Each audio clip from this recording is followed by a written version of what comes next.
Je suis toute jaune. Attendez. Mais après, je suis toute blanche. Oh, ça va mieux? Ouais, c'est mieux.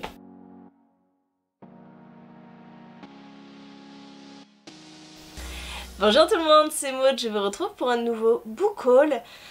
Et aujourd'hui, bien écoutez, ça va être un book haul spécial anniversaire. Puisque au mois de novembre, c'était mon anniversaire. Les cadeaux ont eu bien du mal à arriver. Je ne sais pas à l'heure où vous verrez ce book haul si je vous aurais forcément publié la vidéo de mes cadeaux d'anniversaire. Parce que sinon, ce book haul va vous spoiler tous mes cadeaux. Donc je vais la publier. Il me reste encore 2 cadeaux à recevoir que je n'ai toujours pas reçus. Nous sommes le 22 novembre, c'est très laborieux. Mais cette année, c'est l'année de la loose de toute façon, donc tout est laborieux. Comme d'habitude, on va commencer avec les services presse. Et le premier que je vous présente, vous l'avez déjà vu en point lecture, puisqu'il s'agit de Qui a peur de la mort de Nnedi Okorafor, paru chez le livre de poche que j'avais eu grâce à la masse critique Babelio. Donc ce livre est déjà chroniqué sur le blog, il est aussi chroniqué sur la chaîne. Ça fait déjà un petit moment que j'ai lu ce livre et je suis toujours dans le flou. J'ai reçu de la part du groupe Ground de jeunesse et Emma, Les Petits Dieux de l'Olympe de Roxane Marie Galliez et Jérémy Parigi qui est aux illustrations. Ce petit livre, enfin ce petit, non pas petit par la taille, mais ce livre est splendide, il est magnifique, les illustrations sont très très chouettes. Nous avons déjà lu les 4 histoires avec Julia, je vous en parle bientôt dans un point lecture. Mais sachez d'ores et déjà que je suis complètement fan des illustrations, que les histoires sont plutôt sympas, on replonge dans la mythologie grecque. J'ai reçu aussi de la part de Poulpe Fiction Molière, vue par une ado et par son chien de Cécile Alix. Donc chez Poulpe Fiction, je ne l'ai pas encore lu, mais on va vulgariser, je pense, l'histoire de Molière pour l'expliquer aux enfants. Donc il me tente énormément et ça va être une de mes prochaines lectures. Une autre lecture que j'ai faite pendant le week-end d'Amil, il s'agit Dans le monde pestaculaire et terrible de ma sœur Minnie et de son vilain lapin de Lisa Evans, paru chez Poulpe Fiction. Il est trop beau, il est shiny, il brille de partout. Toujours en service presse, reçu tout fraîchement aujourd'hui, il s'agit de Deux nuits de sang et d'étoiles de Lisa Luedeke chez Ozu. Je suis désolée, je dois écorcher le nom, mais je ne sais pas du tout comment ça se prononce. Il me semble que nous sommes dans un univers de fantasy, puisque nous sommes sur l'île de Scan, où la déesse s'exprime par les couleurs du ciel. Donc quand le ciel est vert, se part de vert, comme des aurores boréales ou quoi que ce soit, la déesse est heureuse, mais lorsque le ciel vire au rouge, c'est le présage d'une terrible catastrophe, comme 17 ans avant où la peste a ravagé le village. Et justement, qui a tué, cette peste qui a tué la mère d'Osa. Et lorsque le ciel devient rouge, Osa va tout faire pour déjouer cette prédiction. Moi je trouve que ça m'envoie du rêve, c'est écrit super gros. Même si le livre fait 506 pages, j'ai très très envie. Je sais pas si vous le voyez, mais c'est tout en... on a les petites paillettes en relief et tout, c'est très très joli. Et je vais vous parler de livres que j'oublie à chaque fois. Ce sont les e-books et les livres audio, puisqu'ils ne sont pas présents vraiment dans ma palle, voilà, de manière vraiment matérielle, je les oublie à chaque fois. Donc ce mois-ci, j'ai de la part de Hachette sur NetGalley, j'ai reçu Iron Gold, la partie 2 de Pierce Brown, que je, donc en service presse, e-book. Vous avez eu mon avis dimanche dernier. J'ai reçu aussi par NetGalley, via NetGalley, Grace and Fury de Tracy Bungart, paru chez Hachette. Vous avez aussi eu mon avis en point lecture, un point lecture plus vieux, on va dire. Donc ça, ce sont mes 2 réceptions de NetGalley. J'ai aussi, grâce à ma participation au PLIB 2019, j'ai la possibilité de lire pas mal d'e-books qui ont été offerts aux membres du jury. Il y en a énormément. J'ai fait une toute petite sélection pour l'instant et j'en ai pris 3. Je me suis pris Les Arcanes d'Emra, le tome 1 de Elina E.C. Il me semble que c'est ça, chez la maison d'édition Inceptio. Tout simplement parce que cette sortie m'intéressait énormément. Elle a fait partie de mes 20 présélectionnés, mais malheureusement ce titre-là n'a pas été retenu. Mais ça ne m'empêchera pas de le lire parce que cette histoire me fait très envie depuis que j'ai vu la vie de Manon de la chaîne Vibration Littéraire, qui a eu un véritable coup de cœur pour cette saga. Je l'ai commencé, il est en cours de lecture mais il est énormément dense et puis l'e-book fait 640 et quelques pages. Donc ça va prendre du temps. On est dans une histoire où vont se mêler questionnements sur la mort, univers parallèle, dimensions parallèles, anges noirs, etc. Donc une mythologie que je n'ai jamais vue, vraiment. Donc plutôt original et je suis contente de cette lecture. Je me suis aussi procuré Herstronomie de Johanna Marines aux éditions Mots en Flot parce que, encore une fois, j'ai présélectionné ce livre, il n'a pas été retenu mais je ne vais pas m'empêcher de le lire. La population essaie de survivre en haut de grands immeubles pour échapper un petit peu à cette montée des flots, à ces embruns et ce sel qui ronge tout. Donc voilà, ce livre m'intéressait grandement. Et le dernier que j'ai déjà lu, dont vous avez eu ma chronique dimanche dernier, il s'agit de Rosanne, le tome 1 de Laetitia Dadaé chez Plume Blanche, qui lui a été sélectionné et qui est dans les 20.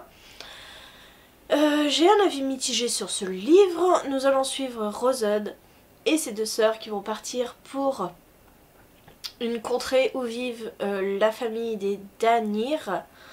Elles vont à la cour rencontrer des princes et peut-être faire des mariages, etc. etc. Rosanne est une djinn, les djinns sont persécutés par les Danir, etc. etc. Je ne vous en dis pas plus, vous avez toute ma chronique et tout mon avis que j'ai publié dimanche dernier. Donc ça c'est pour les e-books, il y en a 5. Concernant les livres audio, j'ai arrêté mon abonnement à Audible ce mois-ci, mais je me suis procuré entre temps, il me semble qu'il y a 3 livres dont je ne vous ai pas parlé. Je vous avais fait voter pour sélectionner un livre pour ma prochaine lecture Audible. Vous m'aviez sélectionné Ready Player One de Ernest Cline, que j'ai écouté. Je ne vous ai pas encore fait de chronique parce que je voulais faire un livre-film parce que j'ai vu les 2 en très peu de temps. Et il y a énormément de différences, donc je voulais vous faire une vidéo dédiée. Je me suis aussi procuré ce mois-ci Yggdrasil, le tome 1 La prophétie de Myriam Kayono, parce que j'ai beaucoup aimé Abri 19 du même auteur. Et voilà, et j'avais envie de découvrir autre chose. Et Yggdrasil, c'est l'histoire de Neyla qui doit faire ses 5 années obligatoires dans l'armée de Dieu, hein, de conscription, voilà, je cherchais le mot. Et elle va se retrouver embarquée dans une histoire pas possible. Elle est plutôt technicienne. Elle va rencontrer son supérieur qui est un homme très très très convoité. Et ensemble ils vont découvrir tout un monde d'hérétiques. Bon bref, c'est très complexe, je vous en parlerai plus en lecture quand j'aurai fini de l'écouter. Et le dernier audiobook dont je ne vous ai jamais parlé, en fait c'est une intégrale. L'intégrale de La guerre de la faille de Raymond Ifest. Et donc j'ai l'intégrale, j'ai les 6 tomes, sachant que j'avais déjà lu les 3 premiers tomes en papier. Et j'en ai peu de souvenirs. Si, j'ai quand même un petit peu de souvenirs, mais je ne crois pas avoir continué cette saga. Donc je me suis dit, voilà, avec un crédit audio, avoir 6 livres, je n'hésite pas et je fonce, et donc je me suis pris cette intégrale là. Et encore avant, je m'étais pris Avec tes yeux de Sir Cédric, que j'ai fini d'écouter et dont je vous parlerai prochainement en point lecture. Voilà, ça c'est tout fini pour les numériques. Je vais maintenant passer à mes livres achetés ou mes livres reçus. Je vais commencer plutôt par un livre que j'ai eu grâce à un challenge. Le challenge Chaud Cacao qui était organisé par les organisateurs du PLIB 2018. Je me suis retrouvée dans les 13 premières de ce challenge. Et donc j'ai eu le choix, bon comme j'étais 12e, hein, j'ai eu le choix entre les deux derniers livres qui restaient, mais celui-ci me faisait très envie et donc j'ai reçu la saga Les Chroniques Hérétiques, le tome 1, qui est Les Loups d'Uriam de Philippe Tessier, paru chez les éditions Léa Éditions. Alors c'est chouette parce que je ne connais pas du tout cette maison d'édition, donc ça me donnera l'occasion. J'aime beaucoup la couverture comme ça, très sobre, en noir et blanc, avec des animaux, des elfes, des fées. Voilà, et ça retranscrit bien, je pense, l'histoire, puisque nous allons partir dans un monde peuplé de sylphes des vents, de fées de la rosée, de majestueux Pégases, bref, un univers complètement fantasy. Je sens que je vais adorer. Et nous allons suivre un jeune garçon qui s'appelle Tyrdael, et qui va être un petit peu à la découverte de la vie, puisqu'il s'éveille. Il s'éveille à la vie et c'est un jeune garçon de bois. Voilà, c'est tout ce que j'en sais. Je ne vais pas me lancer dans un résumé alors que je ne connais pas le résumé. Mais je pense que nous allons être dans une quête épique en suivant Tyrdael. Je vous parle des quelques achats que j'ai faits, principalement grâce à un bon parrainage sur Price Minister. Je vous le rappelle, si vous n'avez jamais effectué de commande sur Price Minister, vous pouvez passer par le lien qui est en barre d'infos. Vous recevrez 7 € pour une commande, je crois, qui doit atteindre les 20 €. Et moi, en retour, je reçois 7 € pour vous avoir parrainé. Donc, j'ai reçu un bon. Donc, merci à la personne qui est passée par mon lien. Et je me suis empressée de faire une commande, forcément. Donc, j'ai commandé AI, Ami imaginaire de Betty Piccioli, paru chez Castelmore, puisque ce livre est dans la présélection des 20 présélectionnés au PLIB 2019. Je l'ai lu, je l'ai déjà chroniqué, vous avez déjà, normalement, oui, un point lecture sur ce livre. Je me suis pris aussi un livre qui avait été présélectionné mais qui n'a pas été retenu pour les 20 présélectionnés. Il s'agit de L'île au manoir de Estelle Faye, paru chez Scrinéo. Donc c'est dans leur nouvelle collection, les coups de cœur de Cassandra O'Donnell. Donc c'est à partir de 10 ans, il est tout petit. Je m'attendais à ce qu'il soit quand même vachement plus gros.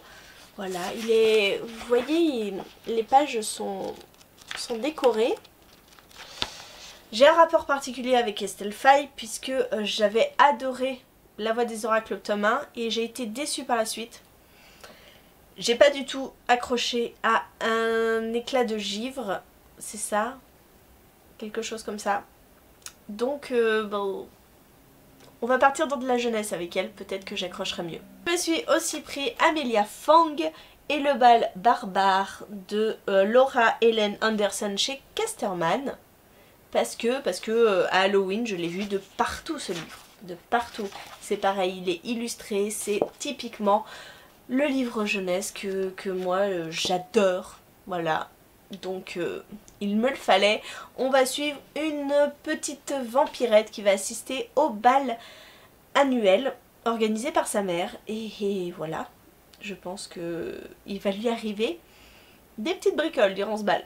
J'ai trouvé dans la boutique de cette personne, Shirley Davidson, le 7e tome, 7 tombes et pas de corde d'Arida Jones, paru chez Milady. Je me suis arrêtée au 4 de cette saga, j'ai lu 4 premiers tomes, j'ai le 5 dans ma palle et j'ai le 7. Faut juste que j'achète le 6 quoi, mais bon, j'ai sauté sur l'occasion, on les voit pas très souvent en occasion, justement, ces livres, donc je me suis dit que j'allais me le prendre. même si je n'allais pas le lire tout de suite, puisqu'il me manque le tome d'avant. Et pour finir, sur Price Minister, je me suis trouvé Les Gardiens de la Comète, le tome 2, L'attaque des pilleurs, de Olivier Gay, paru chez Rajo. J'ai lu le premier tome il y a très peu de temps, avec le week-end d'Amil. J'avais envie de continuer, c'est des petits livres qui font 120 pages, qui se lisent très très vite. J'avais bien aimé le premier tome, puisque nous suivons ce groupe de 4 jeunes ados qui vont tomber nez à nez avec la chute d'une comète, et à l'intérieur de la comète, une fille, une extraterrestre, qui va leur octroyer des pouvoirs magiques. Voilà, c'était le premier tome, on verra ce que donne ce second tome. Maintenant, on va passer à mes cadeaux d'anniversaire. Si vous venez de regarder ma vidéo unboxing de mes cadeaux d'anniversaire, ça va être un gros redit, donc je vais passer très rapidement. J'ai reçu de la part de Valou de la chaîne Intemporelle le premier tome de l'Atelier des Sorciers, le manga qui fait tant parler de lui chez Pika Édition, de Kamome Shirahama. Voilà, il est très beau, je l'ai déjà lu, c'est génial, j'adore. Je me suis procuré moi-même, à la suite de la réception de ce cadeau, je me suis procuré le tome 2 de l'Atelier des Sorciers, et, parce qu'il était sorti, hein, le tome, s'il est à l'endroit c'est mieux, le tome 3. Voilà, j'ai déjà lu le 1 et le 2, et je vais lire ce troisième tome pour pouvoir vous parler de la saga plus en détail. C'est l'édition collector avec, j'avais ce magnifique carnet. Voilà. Après, il y a eu un petit raté. Donc je suis dégoûtée pour Manon, surtout parce que Manon m'avait envoyé le jour. Je suis dégoûtée pour Manon parce que Manon m'avait envoyé le jour même son cadeau, et en fait j'ai un doublon. J'ai un doublon puisque 2 personnes m'ont offert La Légende des 4, le second tome, Le Clan des Tigres, de Cassandra O'Donnell, paru chez Flammarion Jeunesse. Donc j'ai Manon de la chaîne Vibration Littéraire qui me l'a offert, et j'ai Émilie de la chaîne De Plume et d'encre. Stéphanie de la chaîne Pikiti Bookin m'a offert Nola Forever de Fabien Fernandez, paru chez Gulfstream dans leur collection électrogène. Il est tout doré, il est tout beau, j'aime beaucoup cet auteur quand je l'ai découvert avec Détroit, donc j'ai hâte de me plonger dans cette sorte, oui, de réécriture de Roméo et Juliette.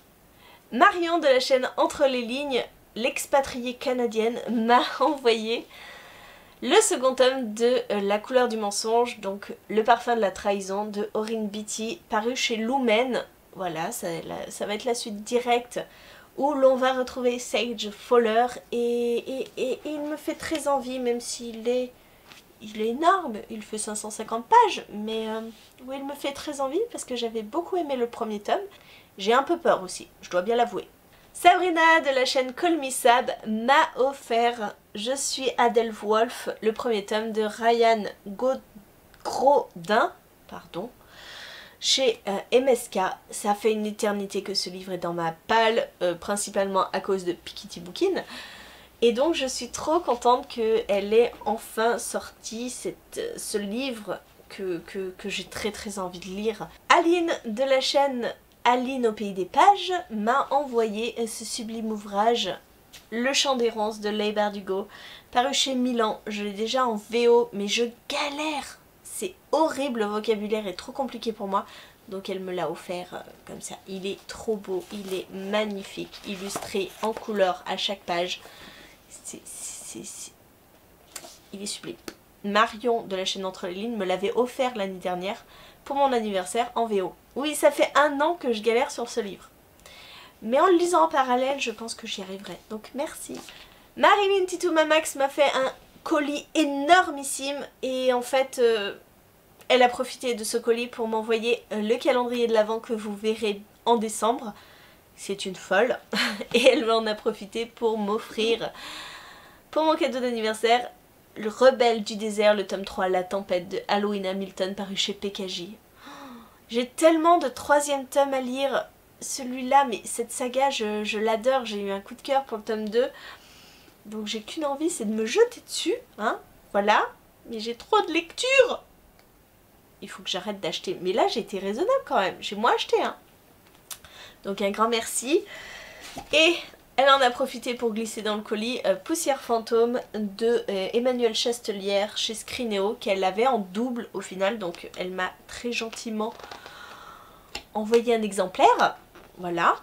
Donc nous sommes dans une histoire qui aurait été parfaite pour Halloween, mais non, tant pis. Moi je lis des livres à longueur d'année qui n'ont aucun rapport avec la saison, aucun rapport avec les événements. Donc c'est pas grave. Ça ne me dérange pas. Et enfin, un dernier cadeau d'anniversaire que vous n'avez pas vu en unboxing puisque ce n'est pas une booktubeuse, mais une amie qui m'a offert Le Signal de Maxime Chatham, paru chez Albin Michel. Il est plutôt pas mal hein, avec ses pages noires comme ça, avec les rebords noirs. Je suis fan de Maxime Chatham, j'ai lu tous les Maxime Chatham, donc je ne pouvais pas passer à côté de cette sortie. Donc si elle ne me l'avait pas offert, je me le serais offert de toute façon. Et on va le lire en lecture commune, donc ça c'est plutôt chouette. Voilà, on est dans une petite ville où je crois il va se passer des crimes. Et on n'est pas très loin de Salem, donc je pense qu'il y a de la sorcellerie par là. Les premiers retours, bah écoutez, sont un peu mitigés, enfin... On verra bien, je me ferai ma propre idée là-dessus. Je suis désolée, cette vidéo est encore longue. J'avais quand même pas mal de livres à vous présenter, même si dans sa grande majorité j'ai été plutôt raisonnable, je trouve. J'ai bien réduit mes achats, mais en même temps j'étais un petit peu obligée puisque j'avais donné une wishlist à beaucoup de monde. Et comme je voulais éviter les doublons, c'est raté, je n'avais rien acheté. Voilà, j'avais simplement acheté des choses qui n'étaient pas sur ma wishlist, que je n'avais pas mis. Mais bon. Voilà, j'espère que la vidéo vous a plu, je sais que vous adorez mes book hauls, ils sont toujours gigantesques, on ne me changera pas, hein. C'est juste que là j'ai des livres empilés de partout, c'est la cata. Voilà, et n'hésitez pas à me dire en commentaire si vous avez lu un de ces livres, ce que vous en avez pensé, et en attendant, je vous souhaite une bonne journée, de très bonnes lectures, et je vous dis à très bientôt pour une nouvelle vidéo.